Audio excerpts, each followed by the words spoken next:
is a play where a lot of guys can overslide. Yeah, it's just a high tip drill where, again, you're just trying to get the goalies to stay down on the puck and collapse into it. So many times guys want to reach.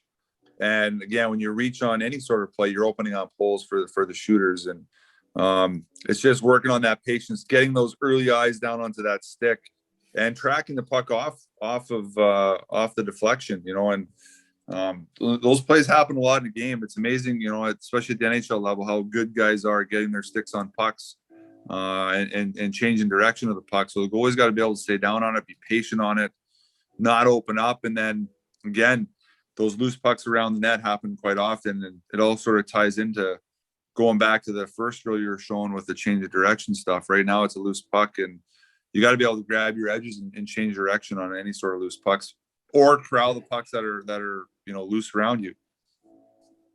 Is that a pretty good example? I'll see if I can get another good example where he's just, like a lot of guys, like you said, they'll make a big push on this. And I notice you move around a little bit too. You don't just shoot it from the same spot. You come down the wall every once in a while, just change it up a little bit, the angle. Yeah. And then let's see if we can find an example where he's like, instead of a big push, like he hasn't pushed yet, he's just sort of widening out. And it's like that head is like he's right on that puck. He's just looking for a stick play. Good hands by the forward on that one. Yeah, I know exactly. That's what it is you're getting your head forward, your hands down, forward. You're on top of the puck. You're not pulling yourself away from it, where again, you're opening up all these holes. The closer you can get to the puck in those situations, ideally, obviously you're gonna ideally try to make that save a little bit better. Who doesn't like a good tube-head jammer? But it's just like, again, like the guys so often, in those plays, especially on a power play, those high tips plays happen quite often, and teams looking for those sticks. If you're able to stay patient and stay, again, on top or down on the puck, and not reach and take yourself out of position or slide yourself out of position, the better chance you have. You're really trying to just play in the middle of the ice in those situations, not take yourself away outside of your post. It's pretty similar, in the sense of, again, those clean entries, trying to get those early eyes on the puck off the post, staying down on the puck. You're not reaching, you're not panicking on those plays. Obviously, when you're on the one before that where he's bumping back to his feet, it's him working off his post back to his feet. This one's more that little in tight play where he's not panicking, he's staying down on the puck, he's trusting his positioning, where he's not trying to open up and create holes for the shooter.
Yeah, so exactly. It's again, we talked about earlier, just it's getting organized in your post. So he's sliding into his post, just like a goal line play, say on a power play.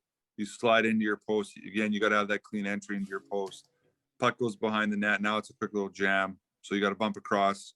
Again, getting organized, being clean on those plays.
The more I watch, and getting to work with Marky, and the way he plays that stuff, he's very much, he's got his blocker and his stick up. He's more of a seal, trying to seal the post. You're not paddle down and reaching out. To your point, a lot of it is dependent on the play. So if it's a little bit of an in tight play where you might be able to have a good jam with your stick, to be a little bit more aggressive in that sense, that's okay. But if the puck's outside, further out, for sure, like to me, you don't need to, like you say, you don't need to double seal that or double coverage that.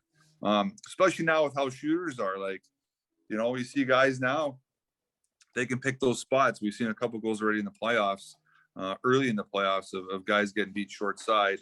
Whether they're paddle down or not, I don't know, but it's just one of those things where in a game, if you're paddle down when the puck's further out, the shooters know that that's open. I mean, goalie coaches will openly talk to them about it before a game.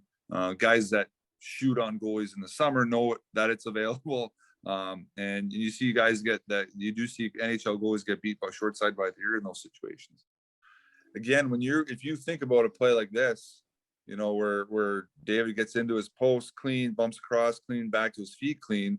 If he missed his post or wasn't clean on any of those plays, this save here or this shot is real hard for him now, because he's late. He's behind on everything. And it could be a shot here, or now that puck might come low to high into the slot, and now you might make a pass cross, and now you're behind on everything. And that all starts with what happens on your posts.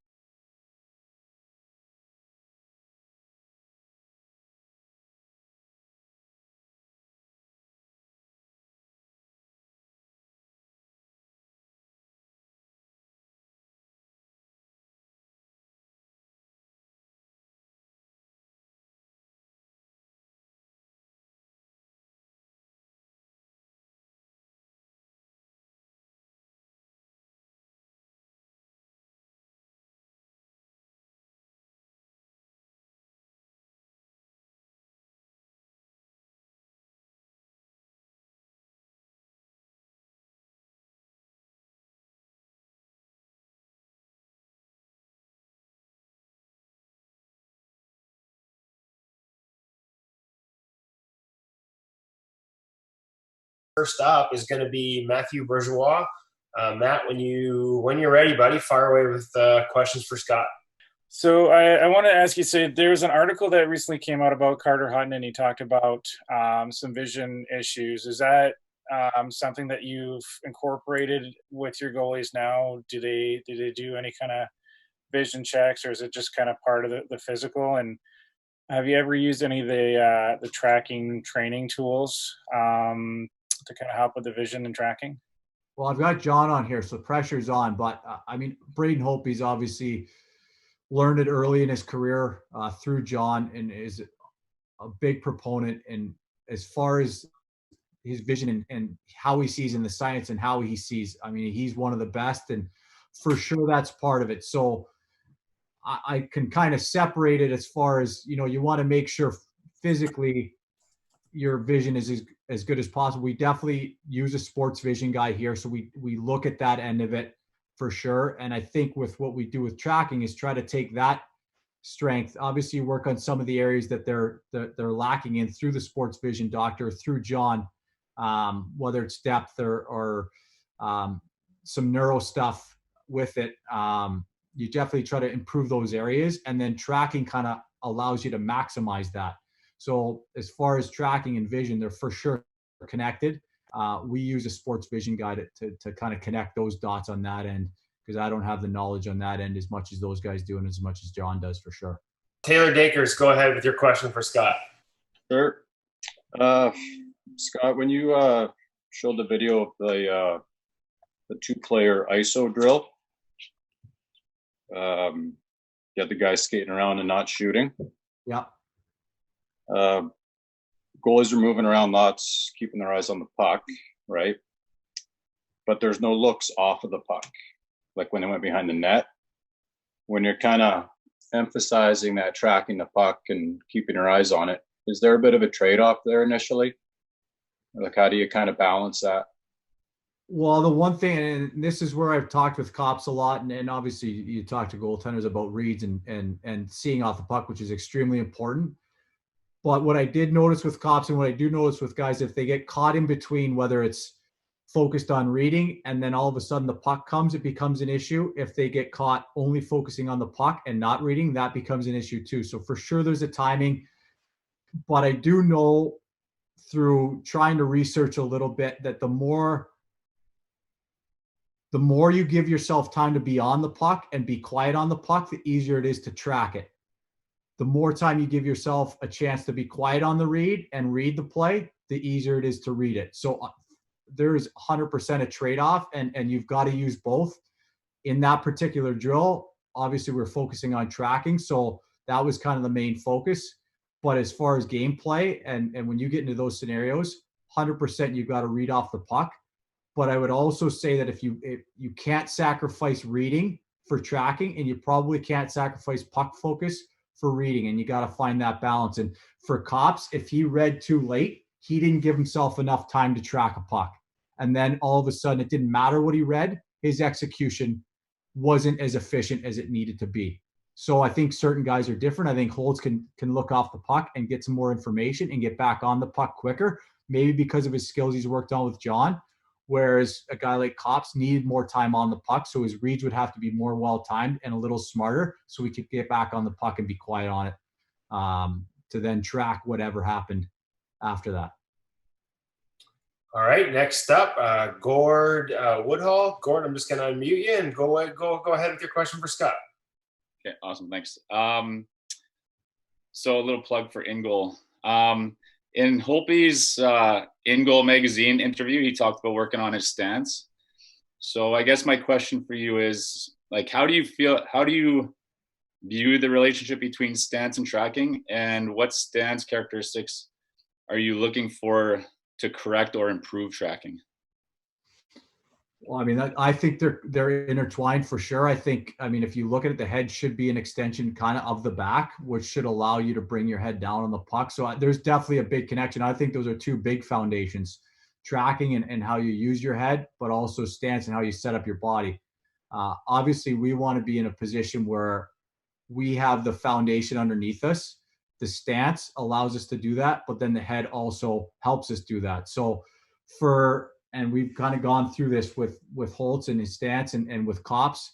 For Kops, it was basically get your head on the puck, and the stance basically took care of itself. And what happened with Kops is instead of sitting down and getting low on his heels, it brought him into a more natural position where his joints were aligned properly, his flexion was aligned properly because of his head. He wouldn't want to sit down because once he sit down, he'd bring his head off the puck. You know, if he hunch too far over, that brings his head up off the puck. So for Kops, we basically did it through tracking. So it was a huge connection there. Holtz is a little different. He's going to hold his head up a little higher. Ideally, you know, at some point it comes down, but his stance, the higher he becomes, the harder it is for him to use his vision to move in a way that allows his stance to stay solid and allows his vision to kind of lead the way and stay solid. So the more he gets lower in his crouch, still with good angles so that his balance is proper, you know, so he's a little bit of a different scenario where his stance leads his tracking. Kops' track led his stance. With Vitek Vanacek, he was really hunched over. So he was almost like head and pads. And so for him, he tracked the puck really well, but at some point when you're so hunched over and you're over top of your skates so much, you only can go back and up.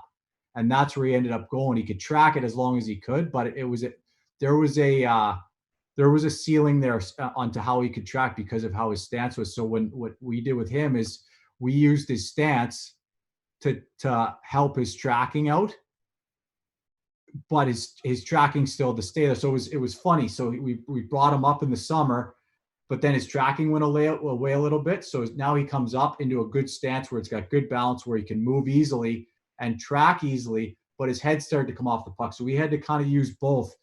We sacrificed the tracking to get his stance up there so he could move a lot easier and kind of have that foundation underneath him a lot. But then we had to bring his tracking back into play because he used to kind of use head down and chest forward as his tracking, which is not right. And that's a misconception where it starts and stops with the head. Obviously, your stance needs to be athletic, but it starts and stops with the head. And he started to bring his shoulders forward to help his tracking out, and it actually ended up hurting him and hurting his tracking. So that's kind of some of the ways I kind of compare and I guess relate stance to tracking. All right, next up, Perry Wilson. Go ahead with your question. Great presentation. Really enjoyed it thoroughly. I've been lucky enough to work with Lyle for the last few years. I just want you to speak a little bit about how it translates to the younger goalies, because I think it's important that they hear about this part. Well, I mean, this is a conversation I had with Dustin last year too, and we talked about no matter what age, vision is a priority, and it has to be a priority, and that's something that's been kind of left out a little bit. Obviously, recently it's come into play, and I give the Western Canada area a lot of credit for that. But no different than anything you do in life, vision has to be a huge priority. And so I think the younger that these guys put that into their game, the more natural it will be as they get older. So as far as when you put it in, I mean, I think it's part of movement. It's just as important as movement. It's just as important as teaching them about position, is that vision component of it. And then obviously, it's a little different in goal. So how do we create that proper vision in net, and getting them to know that earlier, I don't think is going to hurt them because it's a big priority, and it's going to become a big priority as they get older. So why not get it into them younger? And I'll tell you, the one thing that I've done with smaller goalies, and when you get them, you get a lot of coaches saying you're too small or the net's too big. Well, if you put an 8-year-old in the net and you get him in a good stance and tracking down on the puck, it's amazing how much bigger they get from the puck's view. And so just to show them that importance as they go along, that they're not too small for the net, I think is a massive piece, because you get that a lot, regardless of how old you are. So just that visual alone and that feeling from the goalie, whether they're young and they're in a net that's too big because it's bigger than what they should be playing, or it's a smaller goalie that's older that people tell him he's too small. I think just that visual and that understanding and what they look like when they track down properly, that's a huge component for them, knowing that they feel big enough to defend the biggest net in the world. So Great, thank you. That really opens it up to especially both the younger goalies and the smaller goalies. It gives them a chance to be able to compete at any level. Thank you. no problem.